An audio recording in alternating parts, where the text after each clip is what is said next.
사랑하는 성도님들, 오늘 시편의 말씀으로 우리의 삶 속에서 위로를 받으시기 바랍니다. 오늘의 제목은 주의 손으로 구하소서라는 말씀으로 여러분과 함께 은혜를 나누겠습니다. 세상은 선인과 악인이 함께 공존하며 살아가고 있습니다. 그러한 세상에서 악인은 순간순간 득세하며 때로는 잘 풀리는 것 같고, 하나님을 섬기는 자들의 삶은 때로 고단하게 느껴질 때가 많습니다.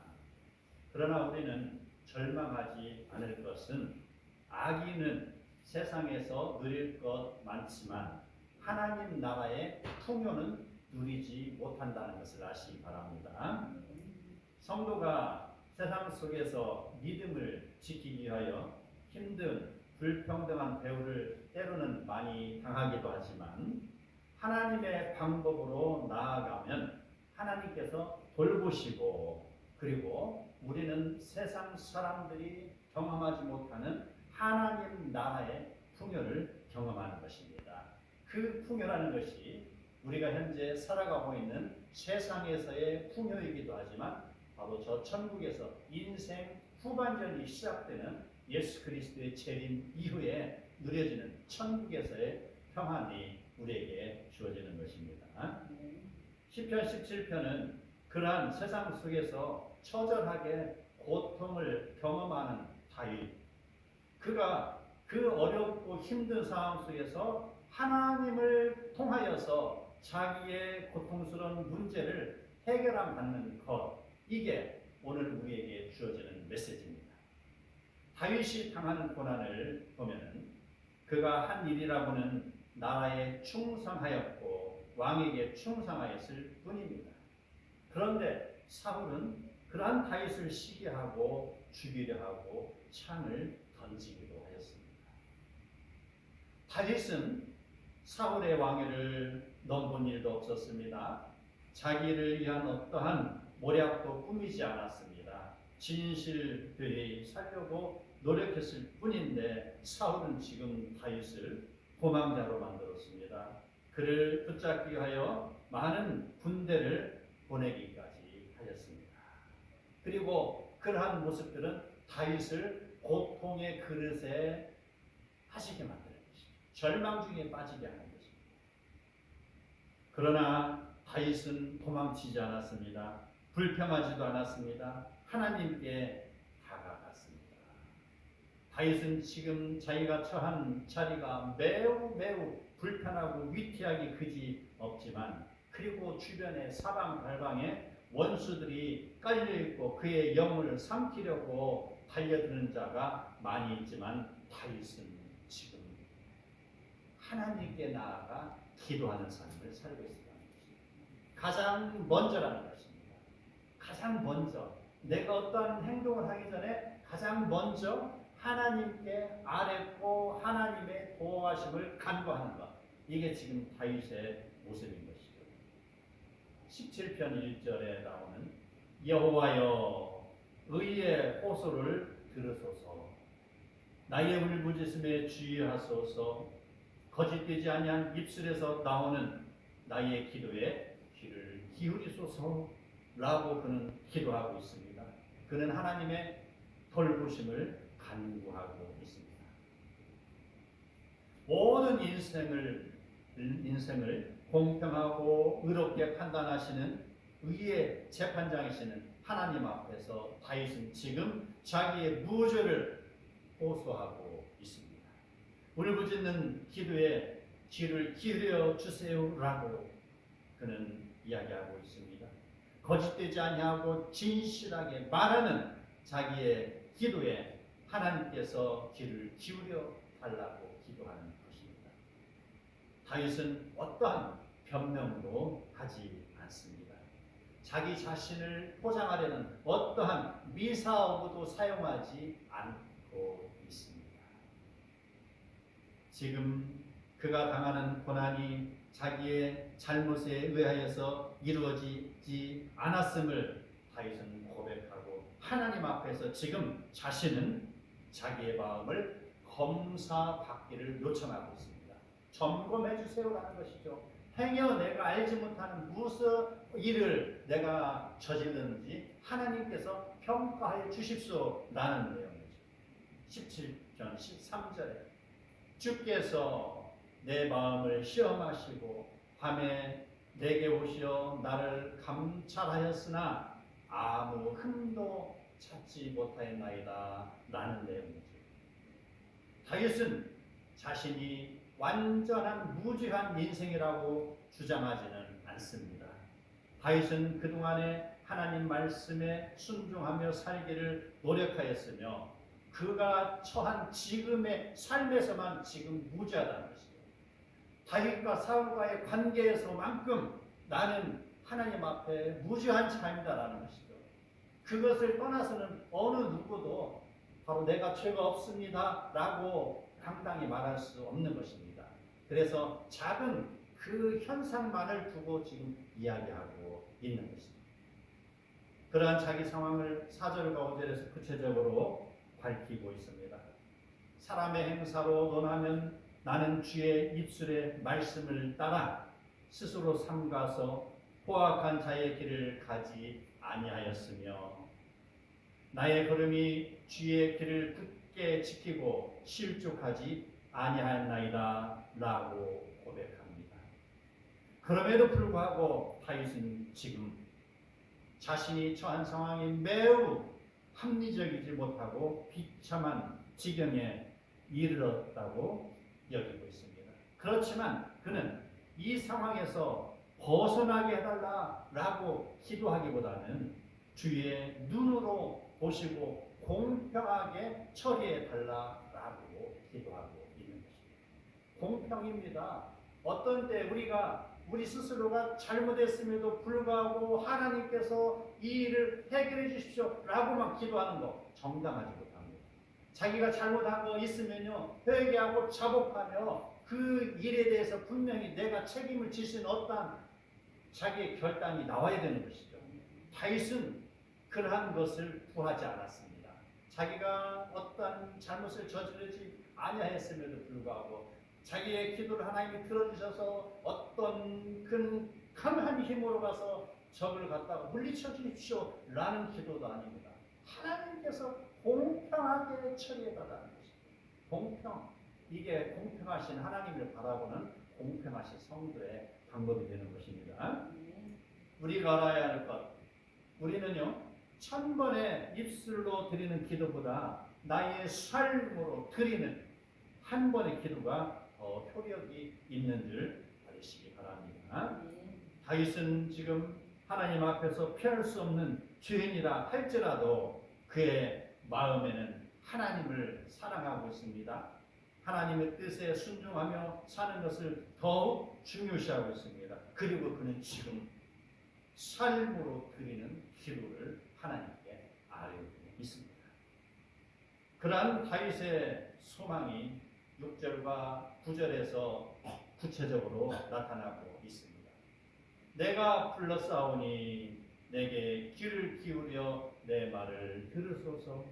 주께 피하는 자들에게 주의 기이한 사랑을 나타내소서.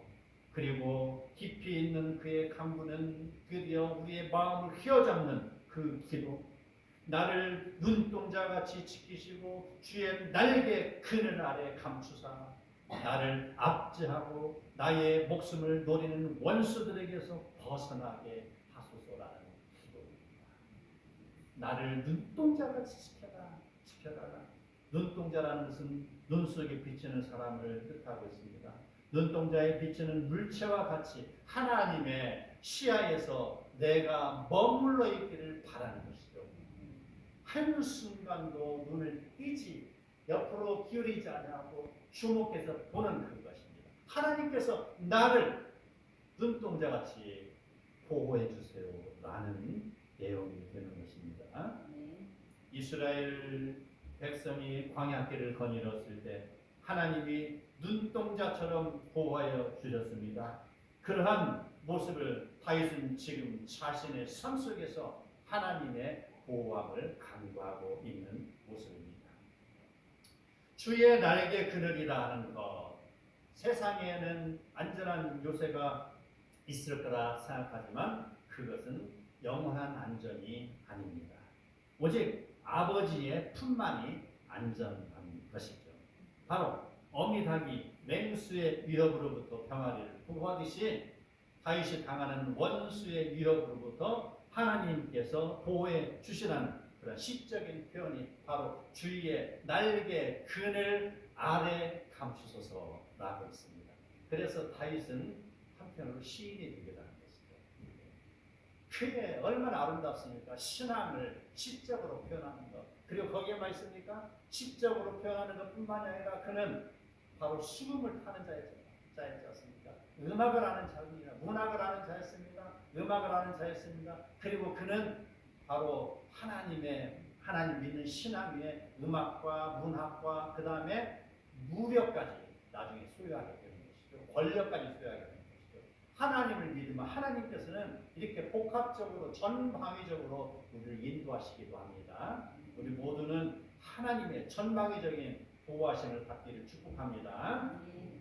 왜 그는 그러한 기도를 당당히 할 수 있었을까요?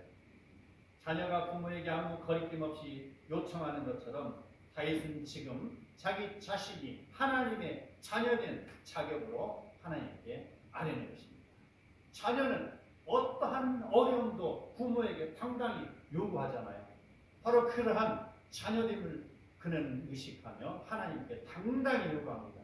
자기를 압제하는 악인들과 자기 목숨을 노리는 원수들 앞에서 벗어나게 해달라는 간구로 이어지고 있습니다. 다윗이 그토록 경계하는 세상 10절을 보면 상세하게 나타나 있습니다. 그들의 마음은 기름에 잠겼으며 그들의 입은 교만하게 말하나이다. 지금 자기를 공격하는 자들에 대한 표현입니다. 마음이 기름에 잠겼다는 것, 그들의 배가 물질적인 풍요에 쌓여 있다는 것일 수도 있습니다. 그리고 그들의 입은 교만하게 말함으로 범죄하고 있다는 표현을 이야기하고 있습니다. 우리가 걸어가는 것을 그들이 애워싸서 노려보고 땅에 넘어뜨리려 하며 그 움킨 것을 찢으려 하며 은밀한 곳에 엎드린 사자 같지만 그는 사자 같다. 바로 은밀한 곳에서 엎드리는 사자 같다. 움킨 것을 찢으려는 사자 같다. 걸어가는 그들을 애워싸고 노려보고 땅에 넘어뜨리려고 하는 자들 같다. 바로 기름에 잠겨있다. 교만한 말 한다. 이 모습들, 이 내용들이 지금 적에 대한 표현이 되는 것입니다. 그러한 상황 속에서 다윗은 지금 어떻게 이 일을 해결하는지가 오늘의 메시지가 됩니다.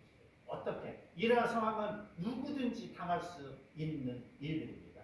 세상으로부터 당하는 환난이 있습니다. 아니면 내 스스로 당하는 고통도 있습니다. 아니면 나의 가정 속에서 일어나는 일들도 있다는 것입니다. 이러한 일이 일어나면 우리는 어떻게 해야 되냐 이 말입니다. 먼저 하나님께 알리시기 바랍니다.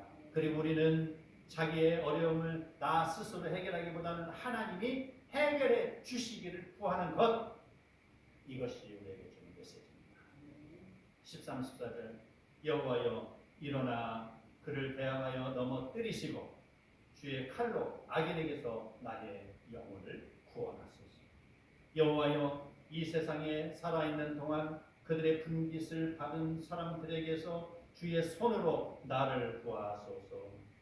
그들은 주님의 펼쳐진 세상에서 배를 채우고 자녀로 만족하고 그들의 산업은 그들의 자녀들에게 물려주는 자들이라고 말하며 하나님께서 그러한 자들을 해결해 주십시오 라고 기도하고 있습니다. 우리는 어떤 일을 당할 때 우리의 힘으로 풀을 수 있는 것은 당연히 풀어야겠죠. 그렇지만 그런 어떠한 일들, 우리 힘으로 풀을 수 없는 일도 있습니다. 그런 나의 힘으로 풀을 수 있는 일조차도 때로는 하나님의 도우심을 간구해야 되는 것이고, 나의 힘으로 풀을 수 없는 일은 더욱이나 하나님의 인도하심을 기다려야 될 것입니다. 그럴 경우에 전능하신 하나님께서 그를 돌보실 것입니다. 우리가 잘 알고 있는 요셉이라는 그 청년, 형들로부터 외면을 당하고 급기야는 웅덩이에 던짐을 당하는 일을 아랍 상인에게 팔려 보디바르 집에 노예로 살게 되었습니다. 그리고 그 집에서 험한 꼴을 당하게 된 것입니다. 그로 인하여서 요셉은 감옥에 갇히게 되었습니다. 그리고 그는 자기 힘으로 이를 해결하려고 노력하지 않았습니다. 자기 힘으로 해결할 수 있는 능력은 아무것도 없어요. 바로 그런 상황에서 아버지께 자기 아버지 야곱에게서 들려받은 나의 하나님 여호와 하나님에 대한 그런 신앙과 지식을 그는 생각하고 떠올리면서 하나님께 기도하는 것이죠. 그리고 하나님께 의지합니다. 하나님 해결해 주십시오라는 말입니다. 제가 며칠 전에 지난주일입니다. 어떤 사람과 통화를 했어요. 그 사람은요, 한동안 우리 교회 와서 기도하고 간 사람인데 자기의 불우한 직장 상사로부터 계속 괴롭힘을 당하는 사람이었습니다. 한 사람으로부터만 괴롭힘을 당하는 게 아니라 그 직장 상사의 눈치를 보느라고 그의 직장 동료들까지도 합세해서 그를 몰아붙이는 모습들, 그로 인해서 상당히 어려움을 당하고 있다는 소식을 들었습니다. 그러한 때에 제가 이야기했습니다. 그 전에도 하나님 믿고 하나님께 기도하세요라고 하고 제가 중보기도를 했던 사람입니다. 바로 그 말을 듣는 순간 저는 어떻게 했습니까? 그에게 어떠한 말도 공감이나 위로가 되지 못할 것이라 말했습니다. 기도하십시오. 저도 기도로 도와주겠습니다. 라는 것이죠. 전능하신 하나님께 의지하면 전능하신 하나님께서 하나님의 시간에 하나님의 방법으로 그 일을 해결해 주실 것입니다. 우리 인간의 노력으로 풀을 수 없지만 그 일로 인하여서 그 괴롭힘을 제공한 사람, 그 주도자한 사람이 회개하고 하나님을 믿을 수 있거나 아니면 그럼에도 불구하고 하나님을 끝까지 외면한다거나 아니면 자기의 잘못을 인정하지 않냐고 끊임없이 핍박하고 나면은 그 다음 어떻습니까? 결과는 하나님께서 알아서 하실 일입니다. 우리가 결과까지 생각할 것 없어요. 하나님께 따라서 해주시기를 바라야 되는 것입니다. 그런 모습처럼 지금 다윗이 사울로부터 핍박을 받고 있을 때 하나님께 아뢰었던 것처럼 우리도 그러한 일을 당하거든 또는 우리는 그러한 비슷한 일을 당하거든 하나님께 아뢰시기 바랍니다.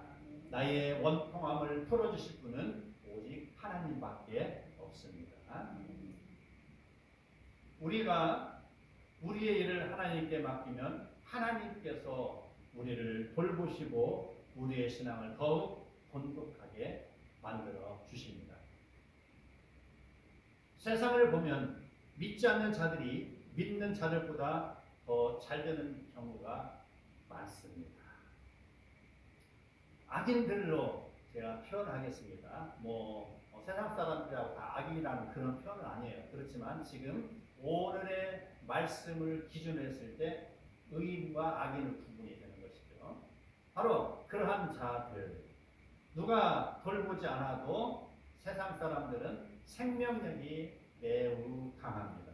그래서 마치 여름날의 들불처럼 잘도 자랍니다. 어때요? 콘크리트 속에 아니면 아스팔트 그 틈새기에서 그 메마르고 햇빛 쨍쨍 내려지는 큰 여름 대낮에 거기에 풀이 잘 잤습니다. 이게 바로 세상 사람들은 어쩌면 그렇게 생명력이 강한지 우리는 때로는 부러우기도 하고 그런 생각을 많이 합니다. 그러나 우리는 그걸 부러워할 것 없습니다. 악인들은 왕성하게 재산을 일구고 권력을 누리고 떵떵거리며 살아가지만 그들이 누리는 것은 이 땅에서의 것들 뿐이라는 것입니다.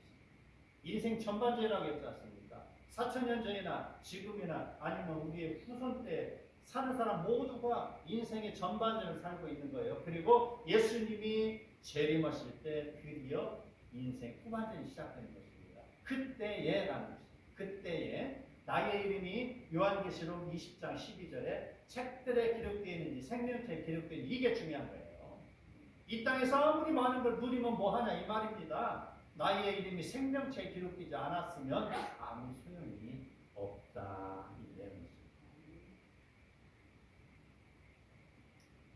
추수의 날에 농부의 낫에 베어지는 들풀에 불과합니다.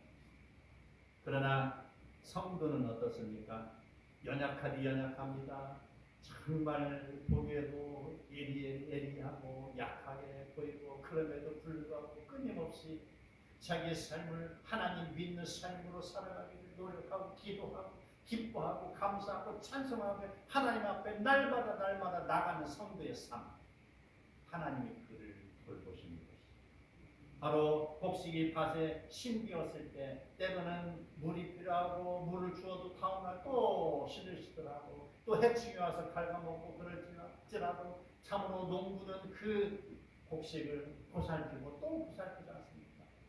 그런 그 악인의 그런 나쁜 풀들, 그런 풀들은 추수에 날 때 농부의 낫이 그들을 다 거두어서 아궁이에 던지지만 바로 농부는 이 곡식을 어떻게 합니까? 그렇게 힘들게 가꿔진 곡식을 잘 거두어서 아궁이가 아니죠, 곡간에 보관하지 않습니까? 바로 천국으로 인도한다는 것이거든요.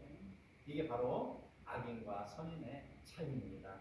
그러므로 우리는 이 내용을 바로 마태복음 13장에 있는 알곡과 가라지의 비유를 통해서 우리는 이해해야 될 것입니다. 세상의 방법은 자기 힘으로 직진하고 때로는 능동적으로 일을 하고 힘있게 살아가는 것 같지만 하나님의 방법은 나의 힘으로 걸어갈지라도 나의 하나님께서 나의 길을 돌보시는 수동적인 삶이 우리의 모습입니다. 성도 등 뒤에서 하나님이 성도를 돌보시는 것입니다. 성도를 눈동자같이 지키시고 주의 그늘 아래 보호하시는 것입니다. 그러므로 우리는 하나님을 믿을 때 하나님의 방법으로 이제 살아갈 것을 다짐해 봐야 됩니다. 다윗은 하나님이 해결해 주실 것을 믿고서 오늘의 주제와도 같은 말씀, 나는 의로운 중에 주의 얼굴을 배우리니 깰 때 주의 형상으로 만족하리이다 라는 기도입니다. 사울과의 관계에서 그는 골리앗을 물리치고 이스라엘을 구하였으며 사울에게 악신 들렸던 그 사울에게 수금을 연주함으로 악신을 물리친 일이 있었으며 사울을 해칠 아무런 계획도 세우지 않았으나 사울에게 지금 해를 가하고 있었지만 그는 하나님께 모든 것을 맡기는 신앙을 보였던 것처럼 우리는 우리의 모든 고민을 하나님께 맡겨야 될 것입니다. 하나님의 시간에 하나님의 방법으로 나의 원통함을 해결해 주시기를 구하시기 바랍니다. 나의 연약함을 하나님께서 해결해 주시기를 바랍니다. 그렇게 하나님께 기도하시기 바랍니다. 그런 다윗의 신앙은 이제 신약으로 넘어와서 우리는 예수님의 말씀을 통해서 더욱더 확고하게 우리는 알아야 될 것입니다. 마태복음 5장에 있는 산상수훈을 통하여서 한층 더 깊은 성경의 진리로 다가서야 됩니다. 심령이 가난한 모습으로 살아야 됩니다. 애통해하는 것, 온유하게 생각하고 행하고 의에 줄이고 목마르며 긍휼히 여기고 마음을 청결하고 화평하게 하고 의를 위하여 박해를 받는 삶을 산다면 하나님께서는 우리의 안타까움을 갚아주실 것입니다. 그리고 천국을 소유하게 해주실 것입니다. 그러한 모습은 이제 마태복음 7장에서 결론적으로 우리에게 말씀하고 있습니다. 어떤 말씀이요? 바로 좁은 문으로 들어가라, 좁은 길로 걸어가라는 것입니다. 넓고 환한 그런 문과 길은 인간의 방법으로 살아가는 것입니다. 나의 시야에 들어온 것, 어떤 화려한 모습, 인간적인 사고로 느껴지는 것들, 자랑스러운 것들, 이 모든 것들, 그러한 것은 바로 그 넓은 문이요, 바로 넓은 길이라는 것이죠. 대적자를 향하여 분을 품고 그를 향하여 이를 갈고 복수하는 것도 어쩌면은 넓은 문, 넓은 길로 걸어가는 것일 수 있습니다. 그러나 성경은 이야기하고 있습니다. 좁은 문으로 들어가라, 좁은 길로 걸어가라 라고 말입니다. 쾌락의 방법을 따르지 말고 도덕적인 측면으로 우리는 바로 살아야 됩니다. 성경의 이야기하는 도덕적인 측면으로 살아야 됩니다. 어려움을 당했을 때는 분을 참아야 되는 것이죠. 인내하고 용서하고 소금으로 사는 것, 빛으로 살아가는 것, 남을 해롭게 하지 말고 남을 위해서 기도하는 모습들, 이러한 것은 방어적이고 공격적인 실천적인 신앙의 자세입니다. 외부로부터의 공격에 대해서는 방어하는 것이죠. 그러나 내 스스로의 하나님의 말씀에 따라서 내가 실천하는 것에 대해서는 바로 이것은 내가 공격적으로 지켜야 되는 것이죠. 그래서 이게 비록 나의 삶이 수동적이지만 그러나 그 수동적인 삶 속에서 예수 그리스도께 주신 그 팔복을 나는 지켜나가는 것, 이게 바로 공격적인 신앙의 모습이라는 것입니다. 오직 하나님의 시간에 하나님의 방법으로 하나님께서 친히 개입하시어 이루어 주실 것을 믿으며 살아가시기를 바랍니다. 우리는 오늘 다윗의 고백과 간구를 통하여서 더 넓고 깊은 하나님의 사랑 안에 들어가며 세상을 향하여 세상의 방법으로 대응하기보다는 하나님의 방법으로 해답을 찾으며 하나님의 인도하심을 받으시기 바랍니다. 힘이 있으나 힘을 함부로 낭비하지 않으며 하나님의 의를 위하여 사용하는 온유한 모습으로 살아가시기를 바랍니다. 우리에게 주어지는 일들을 감사와 기쁨으로 받들며 하루하루를 살아가는 복된 성도들이 다 되시기를 축복합니다. 아멘.